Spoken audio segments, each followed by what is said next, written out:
So with Netflix's Avatar live action adaptation being only a few days away, critics and content creators have been invited to the premiere event, as well as sent out screeners to review the show ahead of its release. Thanks to this, we have a good idea of how exactly the show will be starting, and while it's incredibly different to the original animated series, I don't think it'll be in a bad way. Instead, I think this will add a lot of depth to the lore of the Netflix adaptation's world, and make the story of Aang's disappearance and training feel much more impactful. So according to some of the people who have seen it, the reviews, the breakdowns, all of that, the show starts off with the Fire Nation under Sozin's rule attacking the air temples. But this isn't just a quick scene of combat, instead it's a gruesome and heavy sequence which shows the complete annihilation of the air nomads as they're systematically wiped out one after another. It's not only a very dark tone to start off the show, but it's also physically dark as well, because the attack takes place during nightfall, with Sozin's men taking advantage of the darkness to burn their enemies. Eventually there's a huge clash as the air nomads realize what's happening and rush to defend themselves, but they simply don't stand a chance, and one after another, they all fall. We don't know many more details than this from the reviewers,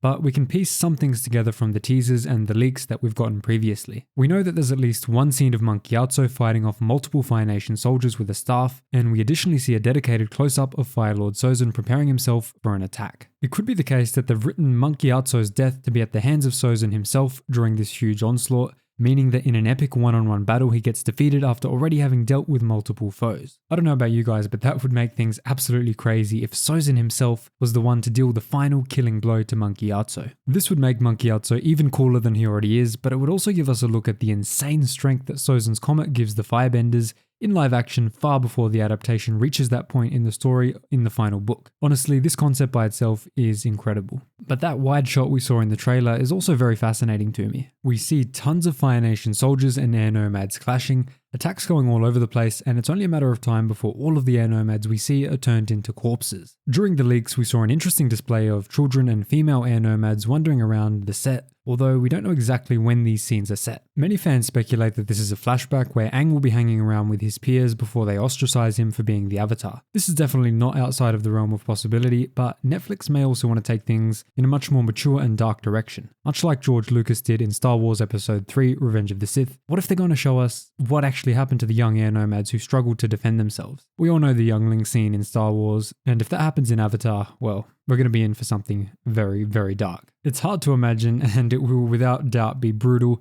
but what if we see them all executed on camera? This would be a massive punch to the gut and get us all hating the Fire Nation, which would be a perfect setup to have us meet Aang and the crew, and then see them face off against Zuko. The heir of Sozin's goal to end the Avatar cycle. Given that Netflix hasn't yet greenlit a second or third season, a lot is riding on the first being an absolute smash hit. So going with an emotional turn would be incredibly logical, and may even be the cause for so many fans to fall in love with the series if they don't want to see a direct adaptation. This concept is especially interesting to think about today since the newest teaser sent out on the Netflix Avatar Twitter account is all about the Fire Nation's domination over the rest of the world and to complete their goal of capturing the Avatar. It opens with Fire Lord Ozai looking impeccable in his palace, with fire all around him saying, "Are we not the greatest nation in the world?" Bringing the entire world under one rule, to ensure an era of peace. We then see Zuko leading his battleship, stressing the importance of the mission, that they will prove themselves worthy or die trying. This really highlights the nature of the Fire Nation. They claim to want peace, but in reality all they seek is destruction, and they use violent means to obtain that goal. Only through betraying his father and assisting Aang can Zuko ever hope to reach the honor and redemption that he seeks, bringing the reign of the Fire Nation to an end and allowing all of the nations to live in harmony together, which is exactly what happened after Ozai's bending was removed and his dictatorship was brought to a close. Of course, in the animated series, that could all be changed in Netflix's live-action Avatar. We just don't know. And